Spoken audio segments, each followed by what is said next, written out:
இனி உறவுகளே, இது தென் திசையில் சடையாண்டி மடையாண்டின்னு 2 பேர் இருந்தாங்களாம். அப்போது இவங்க 2 பேரும் எங்கே போனாலும் எந்த வேலை கொடுத்தாலும் செய்வாங்க. அப்போது ஒரு இடத்துல ஒரு வேலை கிடச்சிருச்சு, சரிங்களா? அப்போ அந்த வேலையை இவங்க செய்யணும். அப்போ இவன் ஒருத்தர் சொன்னானா, சடையாண்டி சொன்னானா, நான் ஏற்றி வைக்கிறேன் அப்படின்னு சொன்னானா. அப்போது மடையாண்டி சொன்னான்னா, சரி நான் இறக்கி வைக்கிறேன் அப்படின்னு சொல்லி போட்டு சொன்னானா. சரி, 2ல் ஏதோ ஒன்று, ஆளுக்கு அவங்கவுங்க வேலையை செஞ்சுருவோம் அப்படின்னு சொல்லி போட்டு செஞ்சாங்க. அப்போ அந்த வழியாக நீ ஏற்றி வைடா, நீ இறக்கி வைடா, நீ ஏற்றி வைடா, நீ இறக்கி வைடாங்கிற சத்தம் கேட்டுருந்தான். பக்கத்தில் இருந்தவங்க, அடடா எதுவும் சத்தம் கேட்குதே அப்படின்னு சொல்லி போட்டு அதை வழி போக்கர் அவங்க இப்போ யாருப்பா நீங்கன்னொன்னா, என் பேர் சடையாண்டி, இன்னொருத்த பேர் மடையாண்டின்னு சொன்னாங்க. என்னத்தை ஏற்றி வை இறக்கி வை, நீ கேட்குறக்கு ஒரு தடவை கேட்டால் பரவாயில்ல, ஓயாமல் கேட்கும்போது நாராசமாக இருக்குது அப்படின்னு சொல்லி போட்டு சொன்னாங்க. அப்போது இல்லைங்க, விதிங்கிறவங்க தான் என்னை அனுப்பிச்சி வச்சாங்க. நாங்கள் 2 பேரும் விதியோட பிள்ளைங்க மாதிரி, அவங்க என்ன சொல்லுதோ அதை நாங்கள் செய்யணும் அப்படின்னு.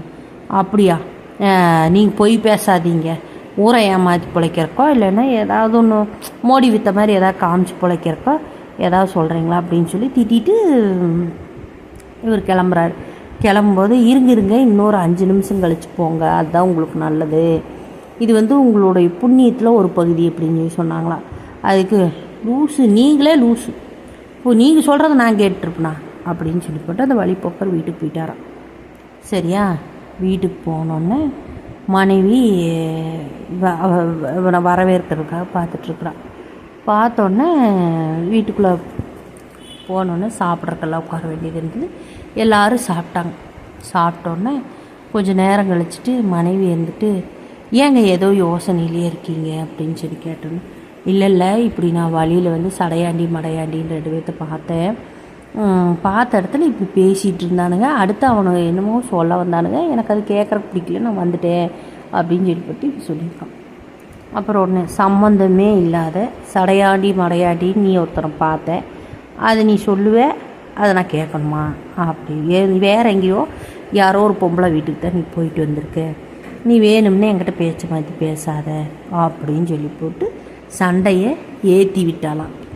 சரியா, ஐயோ இல்லடி நான் அப்படியெல்லாம் பண்ணலை, நான் அந்த மாதிரி உனக்கு துரோகமெல்லாம் பண்ணுவேனா, ஐயோ அப்படின்னு சொல்லி போட்டு அவன் சண்டையை இறக்கி வச்சானான். சரியா, இப்படியே 2 பேர்த்துக்கும் விடிய பஞ்சாயத்தே தான் நடந்ததாமா. மறுநாள் காலையில் நிம்மதியான தூக்கம் இல்லாமல் கண்ணெல்லாம் வீங்கி போய் அதே வழியில் இவன் காட்டு வேலைக்காக போனானான்.